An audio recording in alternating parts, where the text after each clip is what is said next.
Bienvenido, bienvenida a 7 Pecados Digitales, tu magazine fricultural dominguero. Una producción de Teatro Robótico de Misterio.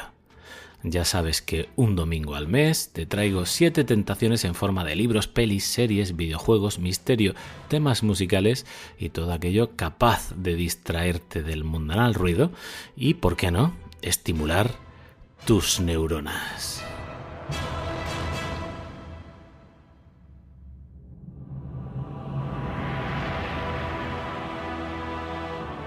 Siete Pecados Digitales, con Iñaki Tobar.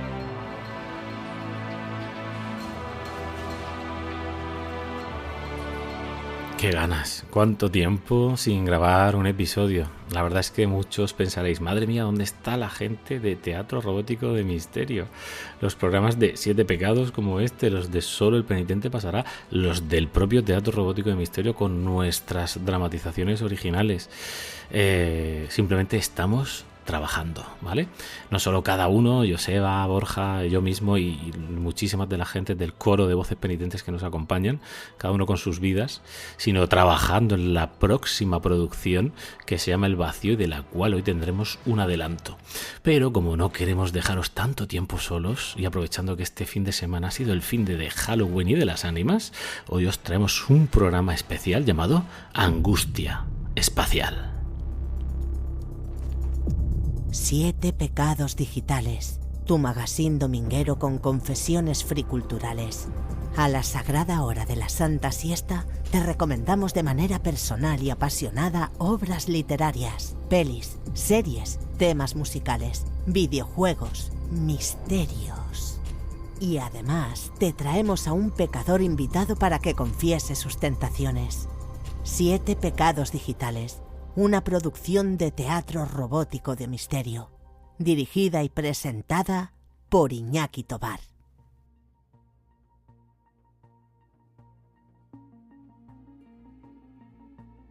Y es que más allá de haceros el típico programa de historias de fantasmas que ya habréis escuchado muchos este finde, hoy lo queremos dedicar a ese vértigo que provoca el infinito cuando lo miras demasiado tiempo y el infinito te devuelve la mirada.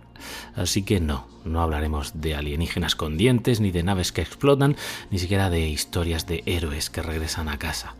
Hablaremos de otro tipo de terror, el que nace cuando entiendes que quizá no haya casa a la que volver. Primero os llevaré a bordo de una nave perdida en la nada, en una de esas historias que no se mueven por coordenadas, sino por emociones. Una película sueca llamada Aniara. Una obra rara, hipnótica, que transforma el vacío en poesía y la inteligencia artificial en espejo del alma humana. Una película sobre lo que ocurre cuando el ser humano intenta escapar de su destino y descubre que el destino es él mismo.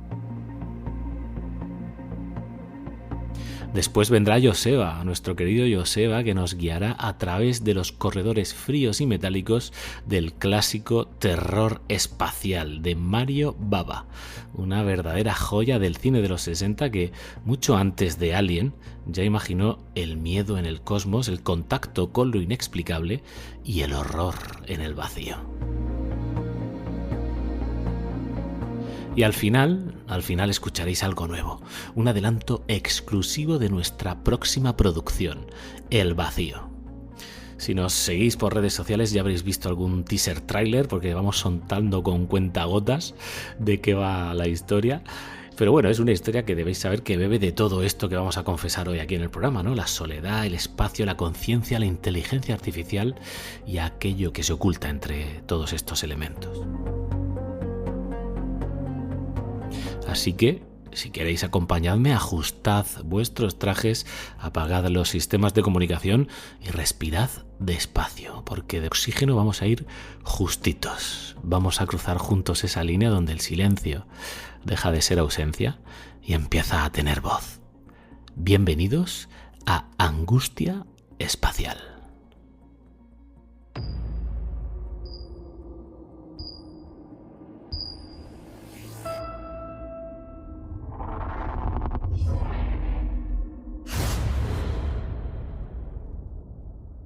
Välkommen ombord på Aniara.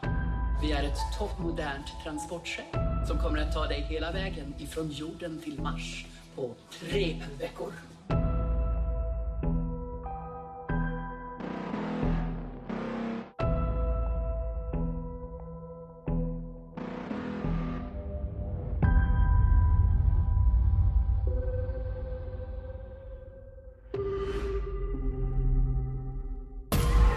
Nos alejamos de Doris, nuestra tierra, sin rumbo, sin redención. El vacío nos rodea como un pensamiento demasiado grande para ser comprendido.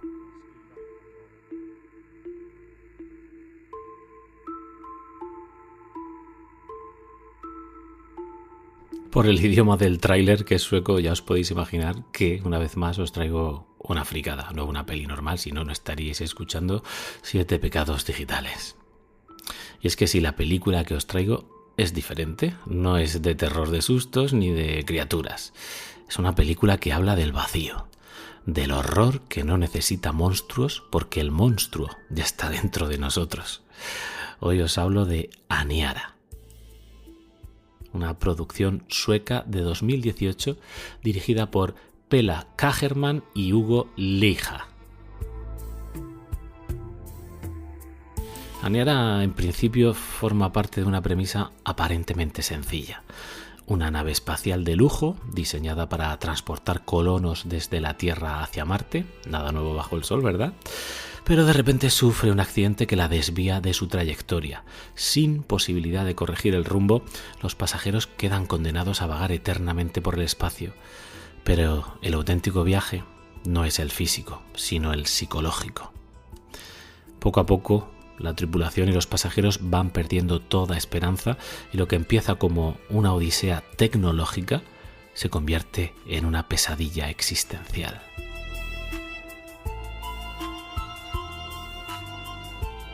La protagonista de esta historia es una mujer llamada Mima Robin, interpretada por Emily Johnson, que trabaja en la nave como encargada de una sala llamada Mima.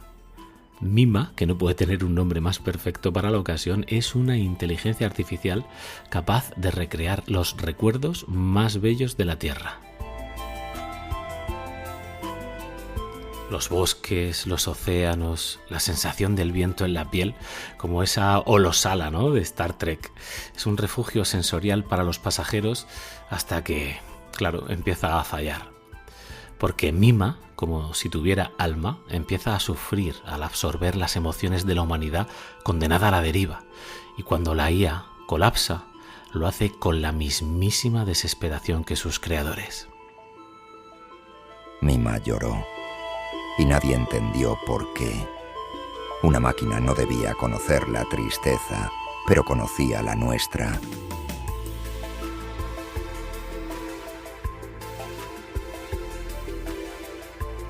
La historia está basada en un poema épico escrito en 1956 por el Nobel sueco Harry Martinson.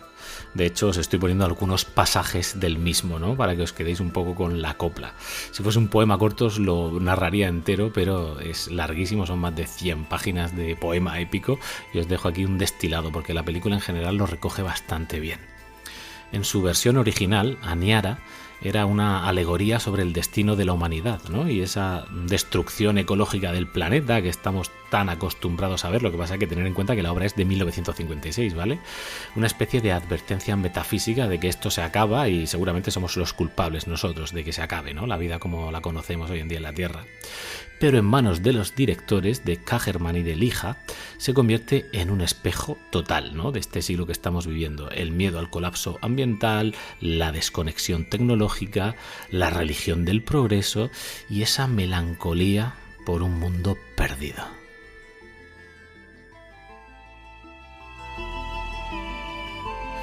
El director Pela Kagerman antes de Aniara había trabajado sobre todo en cortometrajes experimentales y en proyectos que mezclaban ciencia ficción y reflexión filosófica, es decir, nada de experiencias largos.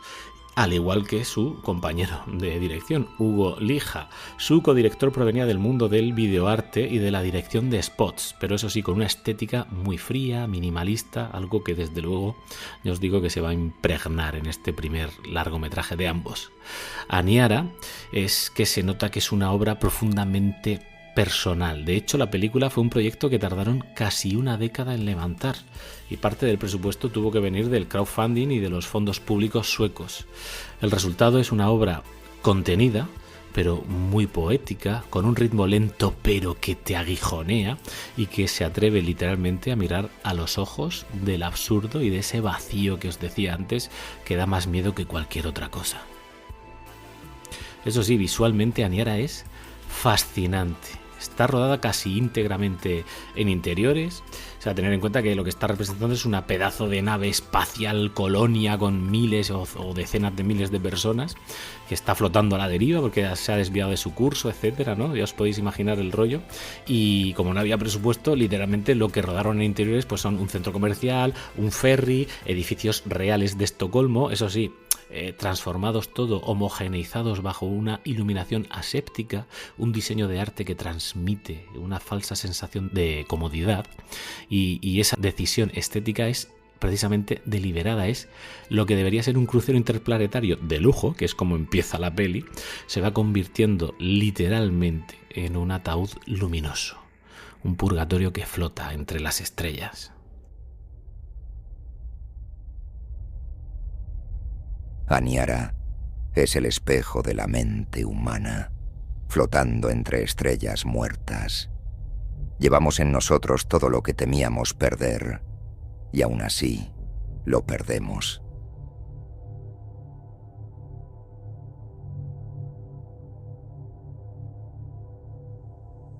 La banda sonora que estáis escuchando todo el rato de fondo está firmada por Alexander Berg y contribuye de forma esencial a ese tono de trance melancólico.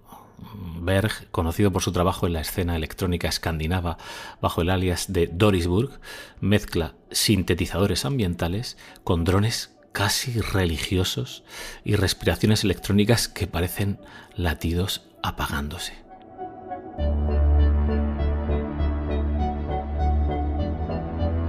Es que es una música que no acompaña a la acción, sino que literalmente se disuelve en ella como si el propio sonido estuviera flotando en el vacío. Si prestáis atención, notaréis cómo a medida que avanza la historia, el diseño sonoro se va simplificando, como si la nave misma estuviera perdiendo memoria, apagándose. Y es que en cierta manera eso es lo que pasa.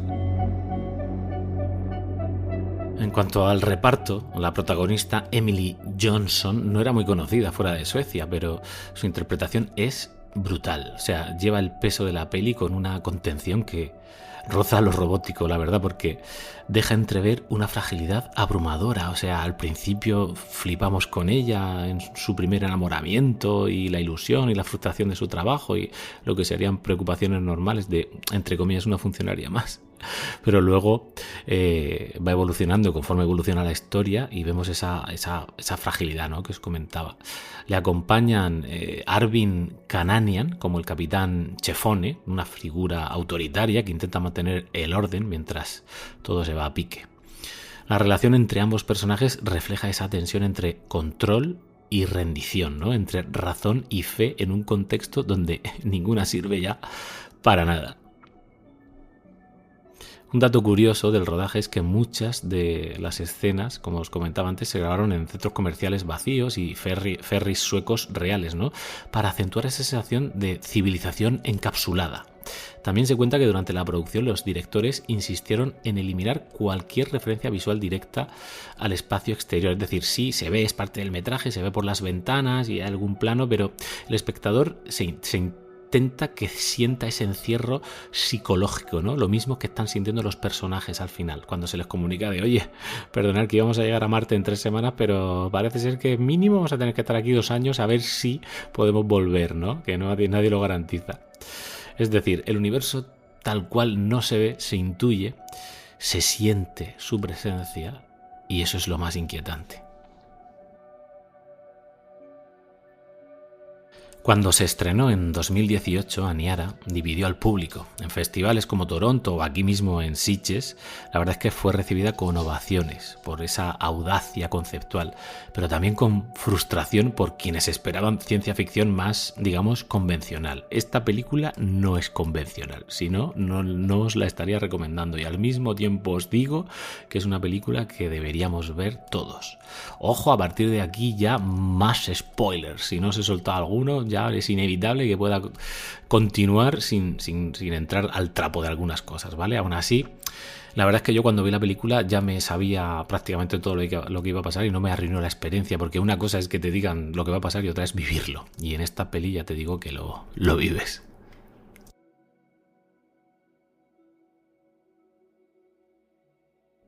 El público en general, la verdad es que no sabía muy bien cómo digerirla, ¿no? Demasiado poética para ser terror, demasiado fría para ser drama, y eso que tiene unos momentos de drama que te ponen los pelos de punta, demasiado lenta para ser ciencia ficción comercial, pero con el tiempo Aniara ha ganado ese estatus de culto, ¿no?, entre los amantes del horror existencial, ese subgénero que explota el abismo interior con la excusa del espacio exterior.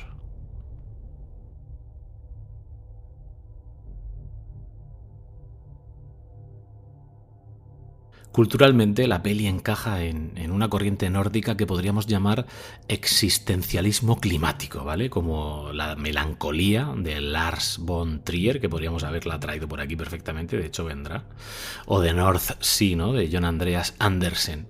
Ambas comparten esa obsesión escandinava por el fin del mundo, pero no como explosión, sino como disolución, ¿no? Un universo donde no hay castigo, no hay salvación, solo hay silencio.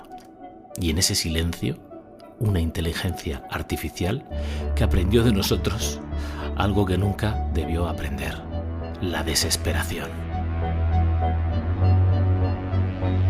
Porque Mima, y aquí viene uno de los primeros giros spoiler de la historia, que además no es que ocurra al final, ocurre prácticamente al final del primer tercio de la peli, esta IA que está puesta de una manera recreativa en este crucero interestelar para que la gente pueda refugiarse en ella, al final Mima lo que hace es proyectar imágenes de cosas bonitas y de recuerdos en la cabeza de la gente que se mete en su sala con ella, pero al mismo tiempo bebe de la mente de estos huéspedes, ¿no? Claro, ante la desesperación de que un viaje de 3 semanas se va a convertir en algo de muchísimo tiempo, la gente que pasaba normalmente de la sala de Mima empieza a acudir porque es como una especie de droga para ellos, una especie de pantalla de entretenimiento, de fuga, ¿no?, de evasión de la miseria en la que viven.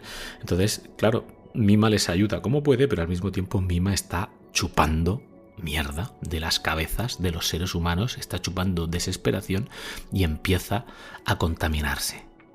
Y es por eso que es el personaje quizá más trágico de esta historia. O sea, fue creada para reconfortar a los humanos, pero justamente al absorber su angustia termina ella misma contaminándose de nuestro dolor.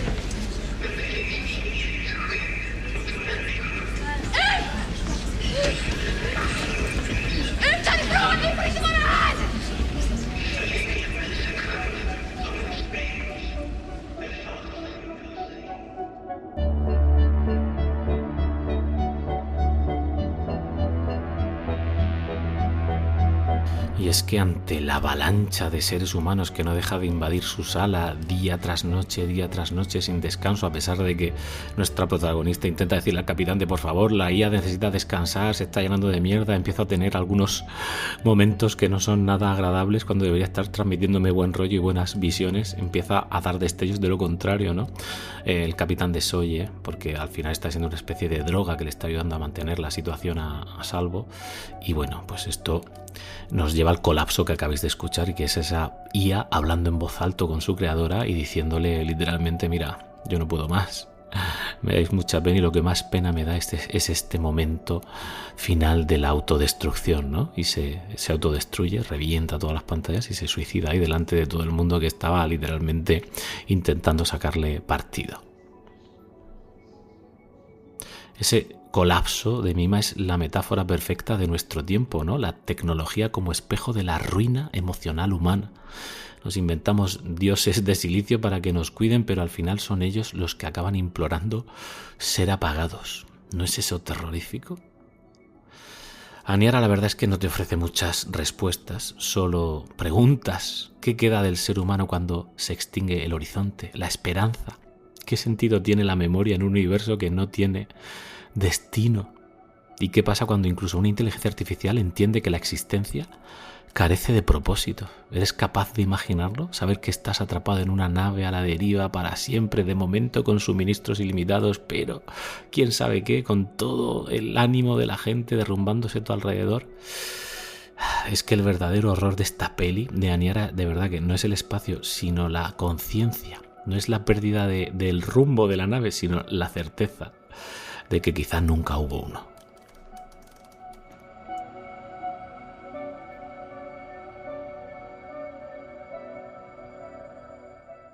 Quizá Aniara no sea una película sobre el espacio. Quizá nunca lo fue. Quizá sea una historia sobre nosotros, sobre una especie que construyó máquinas para no sentir y que terminó enseñándoles a sufrir. Una civilización que huyó de un planeta que la vio nacer solo para descubrir que el vacío que llevaba dentro era más grande que cualquier galaxia. En el fondo, Aniara nos recuerda que el espacio no está ahí fuera, sino aquí dentro. El universo entero cabe en una habitación vacía si ya no hay esperanza.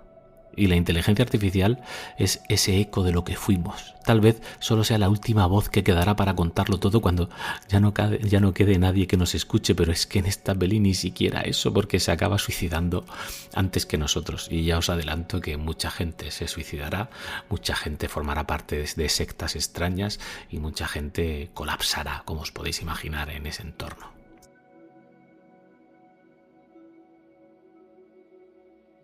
Y ya sabéis que por aquí el horror cósmico nos gusta mucho, pero este horror cósmico no trata de enfrentarse a lo desconocido, sino de entenderlo y de al final descubrir que tampoco importa. Y me gusta pensar que lo que ocurriría después, ¿no? Miles de años más tarde, cuando alguna civilización, quizá humana, quizá no, encontrase la nave, Aniara ahí a la deriva, ¿no? Una cápsula intacta, flotando en la oscuridad, con cuerpos convertidos en polvo en un planazo final alucinante, ¿no? De mandíbulas y polvo de huesos flotando en la ingravidez de una nave apagada durante 5 fucking millones de años. Y es que la peli da unos saltos temporales y unas elipsis que son como bofetadas para el espectador, ¿no? Y en esa cápsula intacta, como os decía, una IA dormida que quizás aún conserve en sus circuitos los recuerdos de un mundo extinguido. Sería el hallazgo perfecto, ¿verdad?, para un arqueólogo de las estrellas, un testimonio del delirio de una especie que quiso escapar de su condena y terminó creando su propio purgatorio. Es así de definitiva la peli, sería como nuestro Event Horizon, ¿no? De alguna manera, un arca sin Dios, un féretro lleno de datos y de almas digitales vagando en un silencio asfixiante por todo el universo durante millones de años. Quizá esos seres que la encuentren se pregunten, como nosotros al contemplar las ruinas de civilizaciones antiguas, ¿qué soñaban? ¿Qué temían? ¿Qué demonios los empujaron tan lejos de casa, ¿no?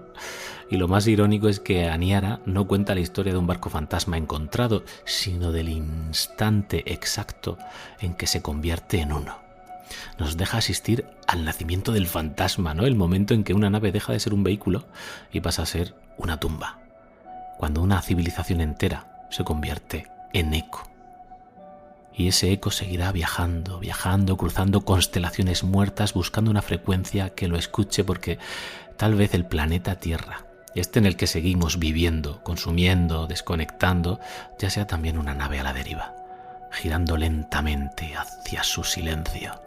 Quizá nosotros mismos somos los pasajeros de una Aniara mucho más grande, un barco fantasma que aún no sabe que ya ha empezado a morir.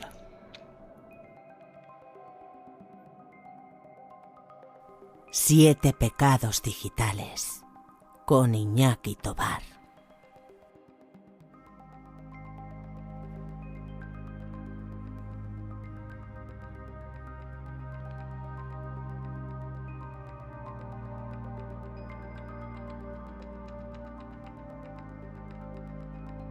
Bueno, y tras este momento tan angustioso a nivel existencial y espacial, o eso es lo que he pretendido contagiaros, vamos ahora con Joseba, que de alguna manera nos va a ayudar a descomprimir un poco esta primera parte del episodio, un poco más agobiante.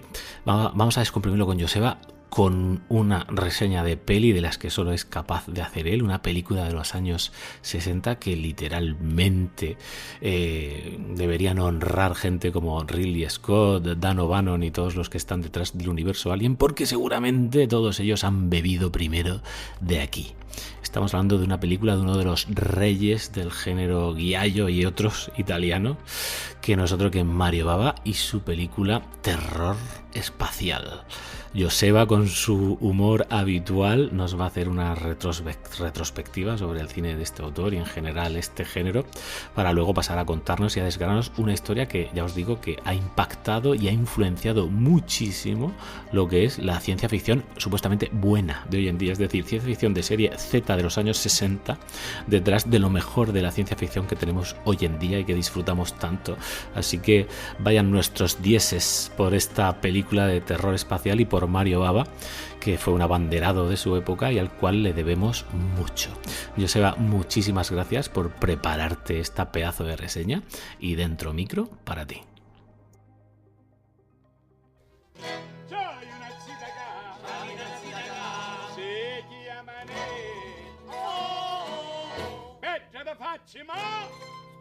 Ante la pregunta de quién es el director de cine italiano más grande, puede que ustedes me respondan con nombres como De Sica, Fellini, Pasolini, Rossellini, Visconti, Bertolucci o quizás incluso Sergio Leone.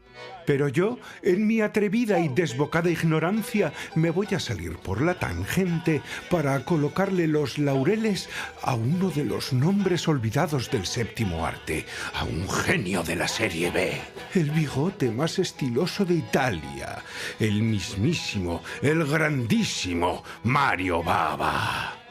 Un hombre de otra época, un tiempo en el que la palabra imaginación aún formaba parte de nuestro vocabulario.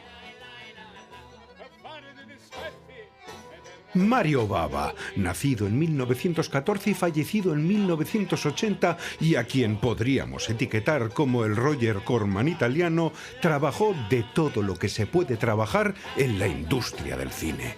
Dirigía, escribía, montaba, se encargaba de la fotografía, los efectos especiales e incluso el matte painting. Hombre multifacético, trabajó infinidad de géneros, desde el peplum hasta el suspense hitchcockiano pasado de vueltas, pasando, como no, por el slasher, el western, el terror gótico o la ciencia ficción. No es exagerado decir que Mario Bava hacía películas como churros. Era un hombre para el que era del todo habitual sacar 3 películas al año. Si bien estaremos de acuerdo en que cantidad no siempre se alinea con calidad, algo que el mismo Bava demostró durante su carrera, sí que podemos decir que el director italiano nos dejó un buen número de joyitas como La furia de los vikingos, Operación Miedo, Hércules en el centro de la Tierra, La máscara del demonio o la maravilla de la que hoy nos vamos a ocupar. Terror en el espacio. Terror en el spazio. Terror en el spazio. Pues eso, lo que he dicho.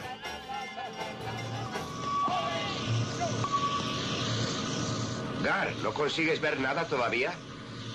Nada, comandante, solo una superficie de nubes. Este planeta parece una niebla que ni los rayos infrarrojos logran atravesar. Sin embargo, siguen haciendo señales. La localización es más clara ahora. En mi opinión, el punto debe ser 15 grados Felcar coaxial alfa 9. Exacto, las coordenadas espaciales concuerdan con las del telenoscopio.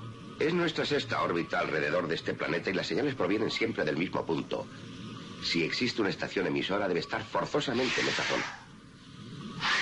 Otros 2 meteoritos desviados. Amantes de Kurosawa, fanboys de Kubrick, estudiosos de Christopher Nolan, Carlos Boyero, absteneos de entrar en estas tierras. Esto es territorio de serie B, cine de mazmorra. Psicodelia, zombies, planetas brumosos, transmisiones misteriosas, combates con armas láser, alienígenas fantasmales, estilosos uniformes de cuero negro y violencia sin sentido. ¿Qué más se puede pedir?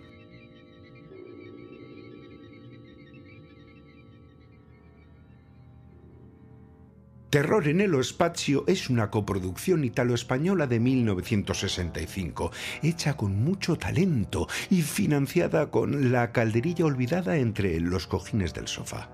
Contra todo pronóstico, en nuestro país se estrenó como Terror en el Espacio, pero fue rebautizada como Planet of the Vampires, el planeta de los vampiros, para el mercado anglosajón. Aquí voy a hacer un inciso para decir que en todas las casas cuecen habas y que para muestra un botón. Titular a esta película El planeta de los vampiros sirve de ejemplo de que no solo en España rebautizamos las películas como nos da la gana y según sopla el viento, sino que además es una cagada, no ya porque en ningún momento vamos a ver nada parecido a un chupasangres, sino porque también es una cobardía. Si los americanos tuviesen lo que hay que tener, habrían titulado a esta película como Italien, demostrando una vez más que la historia de la raza humana es una sucesión de oportunidades perdidas, momentos cruciales en los que le dimos la espalda a la gloria. La película contó con un reparto internacional encabezado por el estadounidense Barry Sullivan, la brasileña Norma Bengel y el chulazo jienense Ángel Aranda. Fue filmada en los míticos estudios Cinecittà de Roma, donde se recreó el planeta Aura, escenario de esta aventura espacial.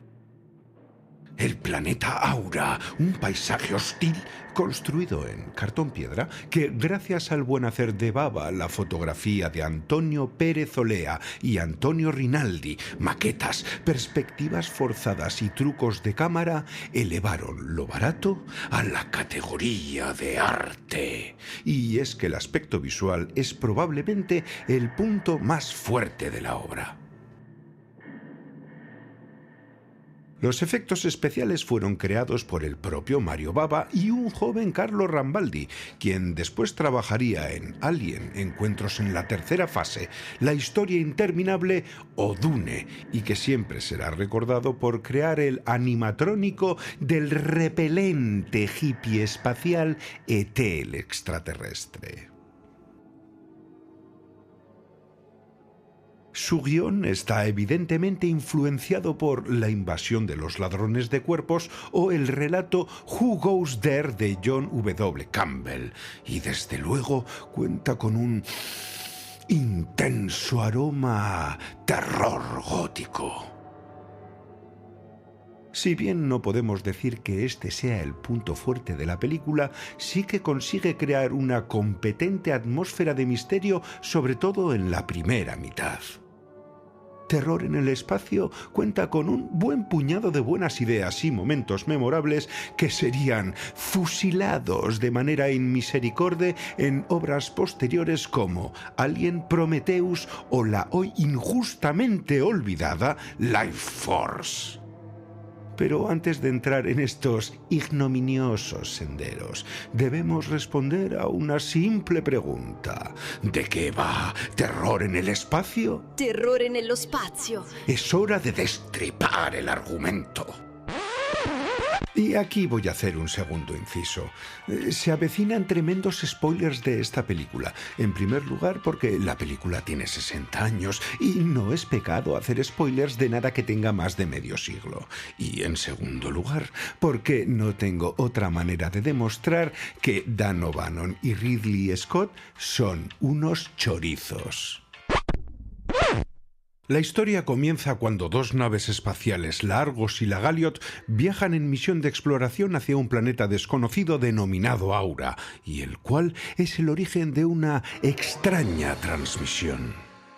Después de sobrevivir a un accidentado aterrizaje fruto de épicas turbulencias magnéticas, la tripulación del Argos, comandada por el capitán Mark Markari, descubre un paisaje de extraño y opresivo ambiente. Aura es un planeta rocoso, perpetuamente cubierto de nieblas de lisérgicos colores, una iluminación que nos indica que estamos en un territorio abonado para el terror y que era una marca inconfundible del director italiano. Nada más tocar tierra, la tripulación, como poseída por el espíritu del black metal, se entrega a una orgía de violencia inusitada que apenas queda un peldaño por debajo de lo que sería la aprobación del presupuesto para el ascensor en cualquier reunión cordial de vecinos. Sin embargo, y porque el guión así lo manda, el capitán Markari es inmune a la ignominiosa posesión que sí que afecta al resto de sus congéneres. Gracias a sus terapéuticos empujones y bofetadas, consigue despertar a su tripulación de su homicida ensoñación. ¿Tienes alguna explicación, Karan? No sé, no acierto a comprender. Se sabe que una fuerza gravitatoria superior a 25G mata a cualquiera en pocos segundos. Galliot, Nosotros en cambio... Silencio. Galliot llama a Argos. Estamos en condiciones desesperadas. Debéis venir en nuestra ayuda, es urgente. Parecía la voz de Nordek. Tratemos de localizarlos. Sania, prueba otra vez.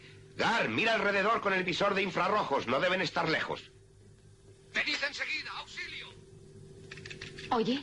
Oye. Argos llama a Galliot. Os hemos oído. Continuad en este Nuestro grupo de héroes espaciales, vestidos con ajustados trajes de cuero negro, recibirá una desesperada petición de ayuda de la Galliot, por lo que raudos y aguerridos se desplazan hasta la nave tan solo para descubrir que todos han sucumbido, presumiblemente, en una demoníaca batalla campal idéntica a la que ellos mismos han protagonizado momentos antes. Los estilosos astronautas enterrarán a los fallecidos y volverán a la Argos en busca de un desintegrador necesario para recuperar el resto de los cadáveres de la Galliot. Sin embargo, al retornar, descubren que estos han desaparecido. Este insólito hecho propiciará que retornen despavoridos a la seguridad de la Argos. Es en este momento cuando vemos como una extraña energía, o quizás una preternatural presencia, recorre la corteza aurana hasta alcanzar las recientes tumbas y hace que los finados astronautas de la Galliot se pongan a caminar con evidentemente ominosas intenciones, desplazándose entre las psicodélicas nieblas como un grupo de jubilados que acuden a una sardinada gratuita en la plaza del pueblo. Paulatinamente la tripulación de la Argos llega a la lógica conclusión de que están siendo asediados por entidades etéreas que tan solo pueden vislumbrarse por el rabillo del ojo. Nada que hacer. A la tripulación de la Galliot hemos de añadir la pérdida de 2 de los nuestros.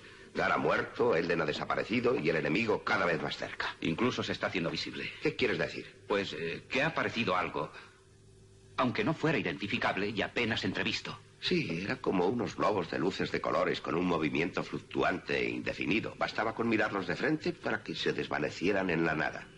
¿Qué podrá ser, profesor? No lo sé. Podría ocurrir que los habitantes de este planeta vivan en un plano vibratorio diferente.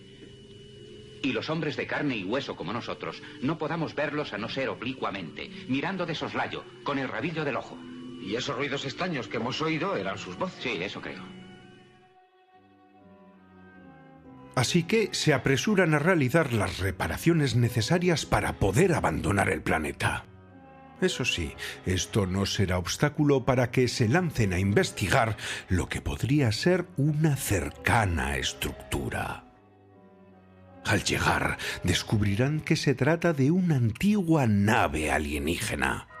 Y podrán llegar a esta conclusión, en primer lugar, porque el interior del ignoto vehículo está decorado como un after londinense de la época. Y, en segundo lugar, porque allí encontrarán los esqueletos de varios humanoides de proporciones colosales. Uno de ellos aún a los mandos del heterodoxo navío. Ya de retorno en la Argos reciben la visita de 2 de los astronautas supuestamente fallecidos, que habían desaparecido y que aparentemente no lo estaban tanto. Estos les habrán de revelar la terrible realidad.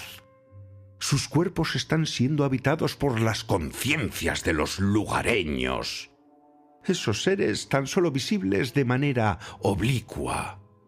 Momento en el que les contarán su maquiavélico plan. Tenemos que luchar para sobrevivir, aun con los medios más desesperados. Existimos en un plano de vibraciones distinto del vuestro, con todos los poderes y limitaciones inherentes. No podemos construir astronaves, y nuestro sol se está apagando. Cuando él muera, moriremos nosotros. Es para sobrevivir por lo que os llamamos.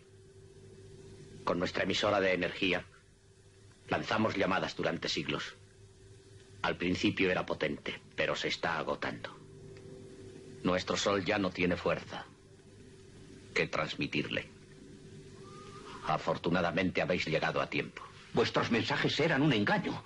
Los enviabais para apoderaros de nuestra nave. Desde este momento, la tripulación de la Argos tratará de detener a los sauranos a una costa de sus propias vidas. Plan que también incluye volar la Galliot con potentes explosivos. A partir de aquí, la acción se desata y esto propicia que veamos una sucesión de peleas cuerpo a cuerpo y batallas con armas láser a lo largo del paisaje aurano. Tan solo el capitán y otros 2 tripulantes sobrevivirán a la salvaje contienda, abandonando por los pelos el inquino lugar camino de su planeta de origen. Aquí es donde llega el primer giro argumental. Para sorpresa de nadie, el capitán y una de las tripulantes han sido poseídos por los seres locales. El tercer tripulante, en un acto de valentía, peleará contra ellos dejando la vida en el intento, no sin antes sabotear la Argos. Los poseídos capitán y tripulante se ven obligados a aterrizar de emergencia en un planeta cercano, que resulta ser nuestra Tierra en tiempos contemporáneos. En un alocado segundo giro argumental, descubrimos que nuestros protagonistas no eran vulgares terrícolas, sino extraterrestres humanoides pertenecientes a una civilización más avanzada que la nuestra. Así el destino de nuestro querido planeta Tierra queda sellado, porque la película termina dando a entender que la raza humana será dominada por los maléficos alienígenas.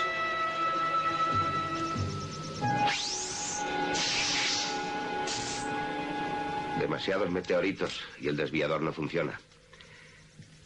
Ya no podremos alcanzar su mundo para abrir el camino a los que habían de seguirnos. ¿Qué hacemos entonces? Descender allí, en aquel planeta. No hay otra solución. Podemos desintegrarnos de un momento a otro. Ya he hecho los análisis con la sonda espacial y allí la atmósfera es respirable. Es el tercer planeta de la estrella que llamamos Siro y es tan pequeño que ni siquiera figura en nuestros mapas uranográficos. ¿Pero tú crees que habrá allí humanoides para poder entrar en sus cuerpos? Sí, aunque es un planeta joven. En el estado inicial de su evolución, yo pienso que habrá allí humanoides. Conecta el visor macrotelescópico.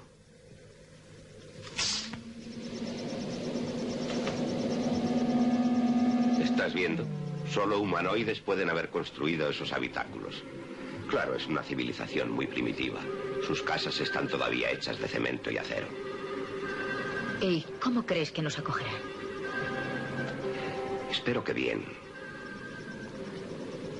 ¿Les conviene?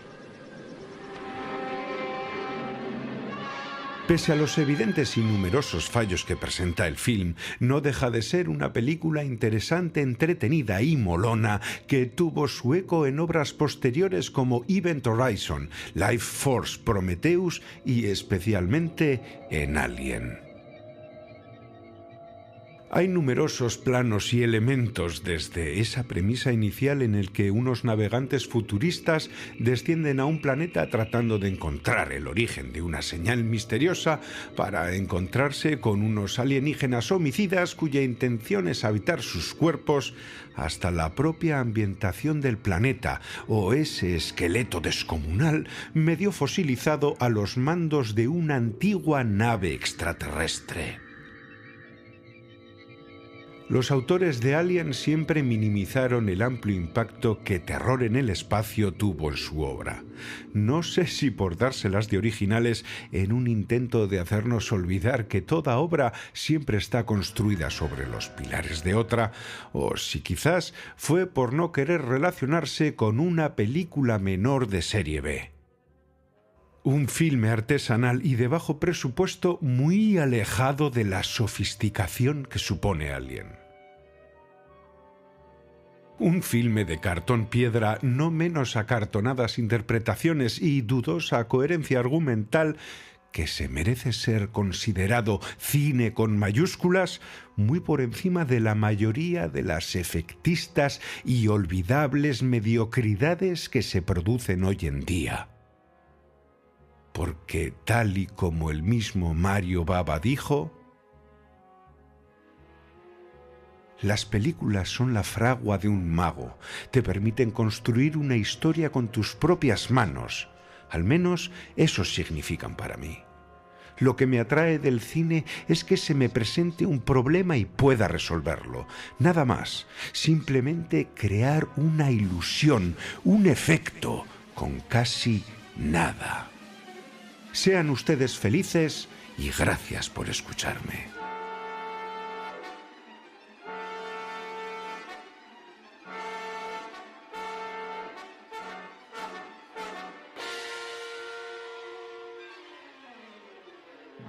Siete pecados digitales, con Iñaki Tobar.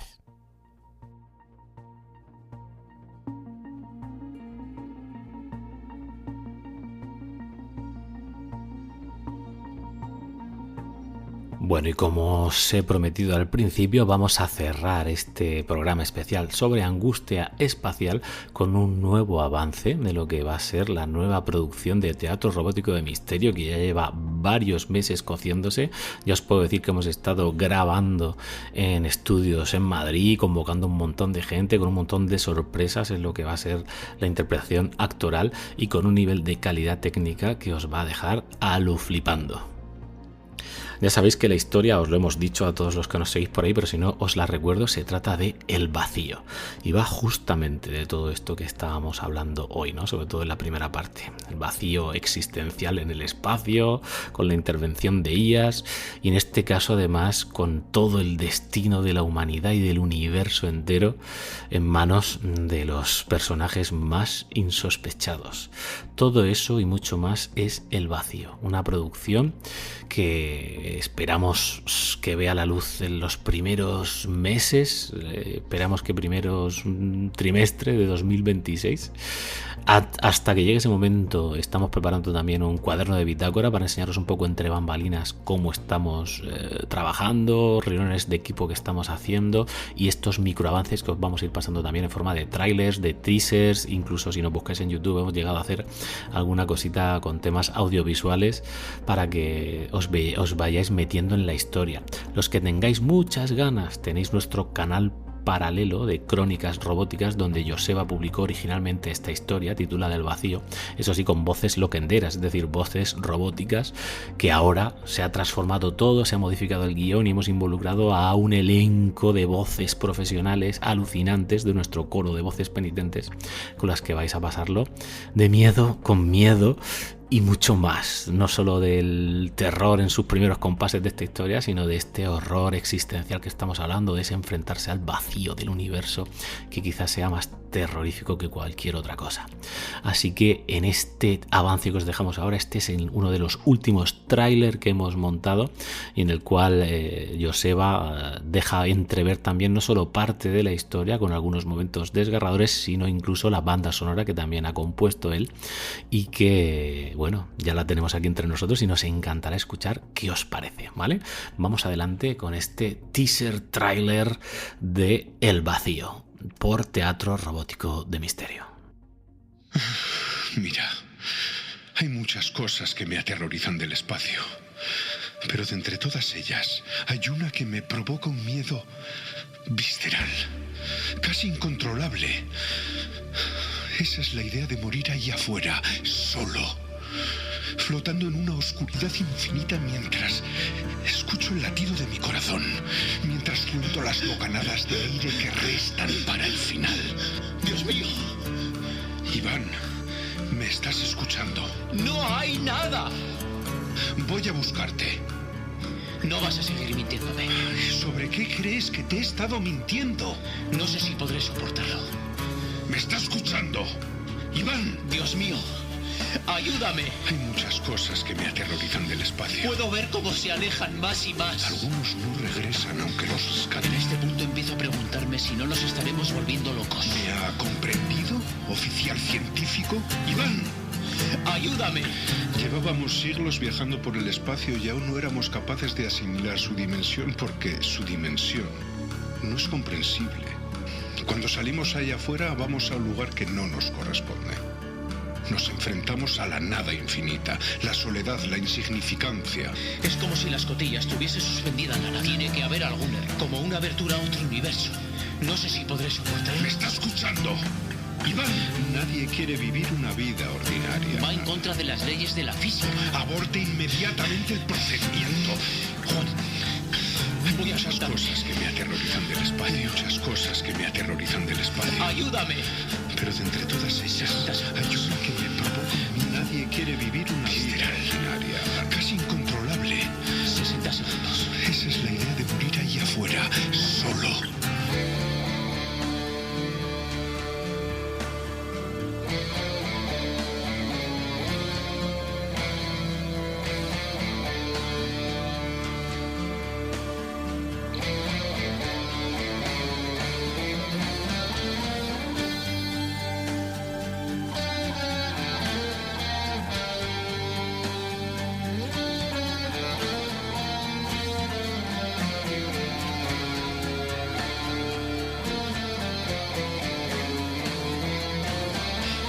Dios mío, perdóname. Hay muchas cosas que me aterrorizan del espacio.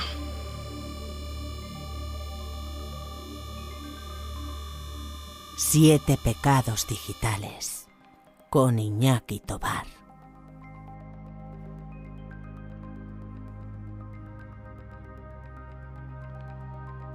Bueno, pues ahora sí que nos marchamos. Esperamos que hayáis disfrutado de esta nueva y esperamos que esperada incursión en vuestro universo particular de teatro robótico de misterio, en este caso dentro de este espacio de 7 pecados digitales, con esta propuesta que os hemos traído de terror espacial, de angustia espacial. ¿Qué os ha parecido? Desde luego las dos pelis seguramente muchísimos de vosotros no las habéis visto y ya tenéis un planazo para haceros una doble sesión si podéis este mismo fin de semana y si no en cuanto sea posible. Y por favor, si ya las habéis visto, comentadlo, que nos encantará saber qué opináis, ¿vale? Al final estas recomendaciones las hacemos de corazón, esperando que os gusten y que le saquéis el mismo pringue, ¿no?, que nosotros intentamos transmitiros aquí con esta emoción, ¿no? Lo bueno se comparte. Y lo mismo con el tráiler de El Vacío. ¿Qué os ha parecido este tráiler? ¿Qué os ha parecido ese amago de historieta que se adivina? ¿Y qué os ha parecido la banda sonora con esas guitarras? Buah, a mí personalmente me pone los pelos de punta y tengo muchísimas ganas de seguir viendo cómo avanza. Ya os puedo decir que literalmente los 2-3 primeros episodios están prácticamente montados, pero aún falta una parte de grabación y faltan todos los retoques que queremos hacerlo para que sea una producción de Netflix, ¿no? Pero en este caso mejor todavía, audio, teatro, del que solo sabemos hacer en teatro robótico de misterio, con estas atmósferas inmersivas que nos encanta crear para vosotros y que esperamos seguir compartiendo mucho más. Así que, por favor, dejadnos amor aquí en los comentarios, meteros en el grupo de Telegram si no estáis todavía, donde os publicaremos de manera anticipada avances y todo lo que tiene que ver con el desarrollo de esta nueva producción. Muchísimas gracias por llegar hasta el final y nos escuchamos en el siguiente episodio. Adiós.